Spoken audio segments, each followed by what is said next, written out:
Le FC Barcelone s'intéresse encore à un joueur brésilien. Cette fois-ci, c'est un défenseur. Comme vous le savez, il y a à peine quelques jours, je vous parlais de deux attaquants que le Barça supervise. C'était Hendrik et Gabriel que vous connaissez maintenant. Aujourd'hui, l'information, c'est que le Barça s'intéresse à un défenseur brésilien. On va découvrir ensemble, durant cette actualité, quel est le nom de ce fameux défenseur. On va aussi faire un rapide tour de presse, comme d'habitude, pour parler des déclarations que je vois. Et je n'aime pas trop, pour tout vous dire, ça me fait même peur de voir des Jordi Alba faire un peu groupe à part avec Gérard Piqué.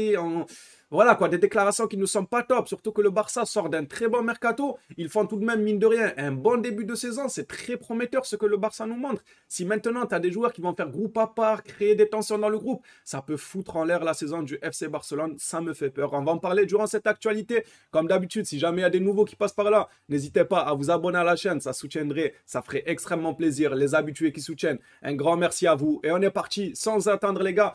Avec ce communiqué sur Hector Bellerin, Barcelone est satisfait de l'adaptation de Bellerin et le renouvellement devrait être traité en janvier. Il est clair que la parole de Xavi aura beaucoup de poids. Bellerin a signé un contrat d'1 an jusqu'en juin 2023. Pour ceux qui m'ont suivi pendant l'été, quand on faisait un peu les actus mercato, tout ça, on le savait déjà que Bellerin n'avait signé qu'une saison et on avait dit que c'est tout à fait normal. C'est pour voir parce que Bellerin, quand il vient, ce n'est pas le Bellerin d'il y a quelques années, ce n'est pas un Bellerin prime qui rejoint le Barça.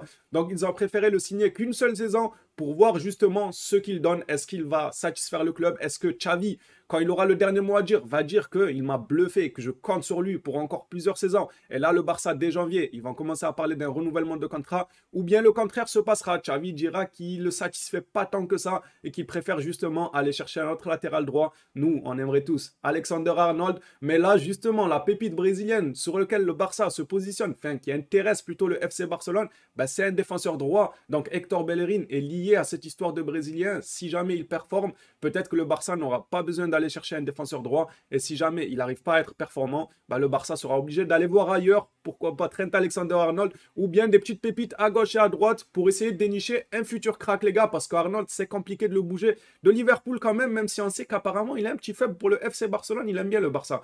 Alors on va passer maintenant à un communiqué de Memphis Depay qui nous dit tout simplement il y a d'autres équipes qui se sont présentées et j'ai vu les opportunités puis j'ai décidé que je me battrais pour ma chance ici. J'étais le meilleur buteur de l'équipe avec Aubameyang. J'aime la compétition et je ne veux pas m'éloigner de Barcelone. C'est beau, j'ai failli pleurer les gars. J'ai failli verser ma larme sur ce communiqué de Memphis Depay. Mais c'est bien, il montre qu'il est compétitif, qu'il n'a pas peur de la concurrence. En plus de ça, contre Elche, moi je trouvais qu'il a fait un très très bon match. J'ai tout de même vu quelques commentaires qui l'incendiaient comme quoi il était pas ouf contre Elche. Moi, j'ai bien aimé sa première mi-temps. Il se proposait souvent. Bon, peut-être que je peux vous accorder que sur quelques accents, il a essayé de jouer perso. Mais c'est un attaquant. Il faut bien qu'il tente quelquefois. Il faut bien qu'il tente. Franchement, moi, ça ne me dérange pas quand des joueurs essayent de tenter. Surtout qu'il arrive à planter son but en plus. Donc, ça va. Pour moi, il avait fait une bonne première mi-temps contre Elche. Il y en a qui ont décidé qu'elle n'était pas ouf. Chacun son avis. Mais moi, Memphis Depay, il m'a montré de bonnes choses contre Elche. Et quand je le vois faire ce genre de déclaration, ben, je suis content. Moi, vous savez, je voulais qu'il reste au Barça en tant que joueur remplaçant, en profondeur de banc. Pas en tant que titulaire, je ne le vois pas avoir le niveau pour être titulaire dans ce Barça-là. Mais en profondeur de banc, avoir Depay, c'est très bon. Surtout avec le départ d'Aubameyang. Tu as Memphis Depay en sortie de banc, c'est très très bon s'il arrive à performer et continuer sur sa lancée de sa première mi-temps contre Elche. On va passer maintenant, justement, au Brésilien, les gars. Justement, je sais que vous l'attendiez tous. Le FC Barcelone s'intéresse à De Oliveira, ou De Oliveira, vous prenez ça comme vous voulez. 21 ans, l'arrière droit brésilien de l'AS Monaco. Donc voilà, après, est-ce que je pourrais vous donner un avis réellement fondé? Non, pas forcément, parce que la Ligue 1, comme vous savez, je ne suis pas trop à fond. La Ligue 1, je ne pourrais pas avoir un réel avis sur ce joueur-là. Mais ce que je vous propose, si jamais dans les jours qui suivent, il y a encore quelques informations sur ce Brésilien et que le Barça intensifie le fait de s'intéresser à ce joueur, je fais une vidéo spéciale sur lui en allant vous chercher l'information à la source. Comme vous savez, on en fait d'habitude sur les pépites. Quand on ne sait pas grand-chose dessus, on découvre ça ensemble en vidéo. Moi, j'aime beaucoup faire ça. Quand je fais des recherches sur les joueurs,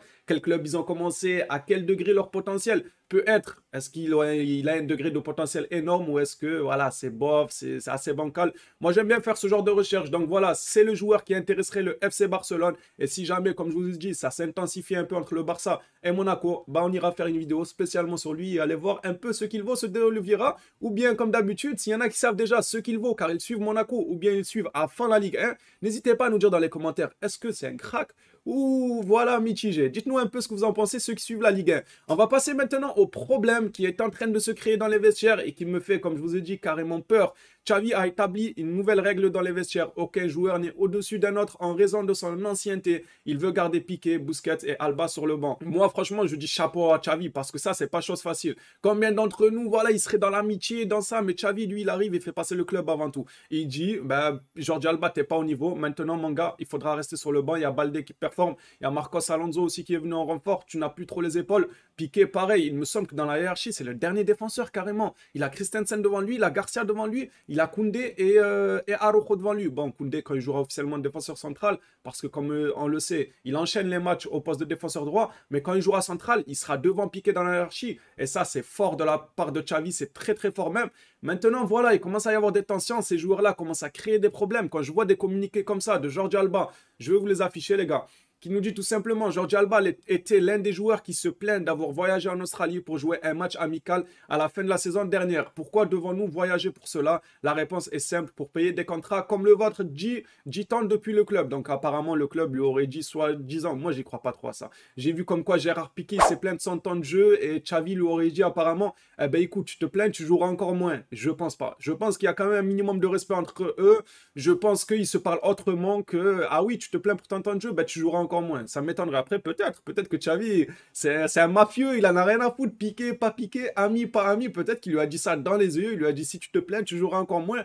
Mais je pense que ça a été fait avec une autre diplomatie, avec une autre manière de parler qui est un peu plus respectable, tout en faisant comprendre à Piqué qu'il n'a plus les épaules. Mais là où je veux en venir, les gars, comme je vous ai dit, ce Barça-là pour cette saison est très prometteur. Si maintenant Jordi Alba il commence à se plaindre pour un voyage alors qu'il est payé je ne sais combien, qu'il a voilà une vie, ma foi, qui doit être quand même plutôt pas mal du côté d'Alba. Après, on ne connaît pas sa vie privée. On ne va pas rentrer dans ça, mais parlons que du côté sportif et professionnel. Même si là, il joue un peu moins, mais il a tout de même eu une très bonne carrière. Jordi Alba, c'est pas n'importe qui. Jordi Alba, il a quand même fait partie d'une liste de très très bons DG. Alors, vous pouvez me dire, oui, mais parce qu'il y avait Messi qui le faisait jouer et tout.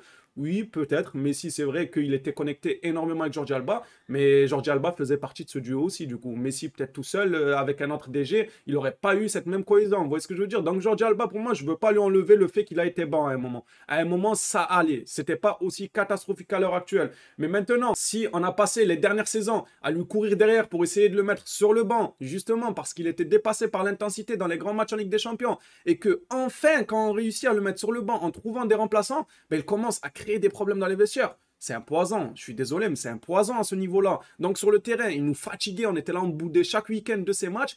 Et quand on arrive enfin à le mettre sur le banc avec un coach qui prend des décisions fortes de le mettre sur le banc, il vient nous expliquer qu'il ne faut pas voyager, qu'il n'est pas content de son temps de jeu, qu'il n'est pas content que le club a voulu le vendre à l'Inter. En fait, il nous pose problème dans tous les cas. En fait, on le met sur le terrain, il est dépassé. On le met sur le banc, il boude, il râle, il essaye de créer des clans avec lui et Gérard Piqué, le clan des cons même. Genre, ils ont créé le clan des cons, les gars. Non, mais à un moment, faut arrêter. Il risque de faire capoter la saison du Barça. À ce rythme-là, s'il commence à faire des groupes qui restent que entre eux, ça va créer des tensions dans les vestiaires et c'est mauvais. On le sait, quand une équipe a des tensions dans les vestiaires, c'est mauvais. On le voit avec le Paris Saint-Germain, quand il y a eu un peu, on va dire, le gang des Sud-Américains, là, les Neymar, tout ça, quand ils ont fait leur petit gang, tout ça de leur côté.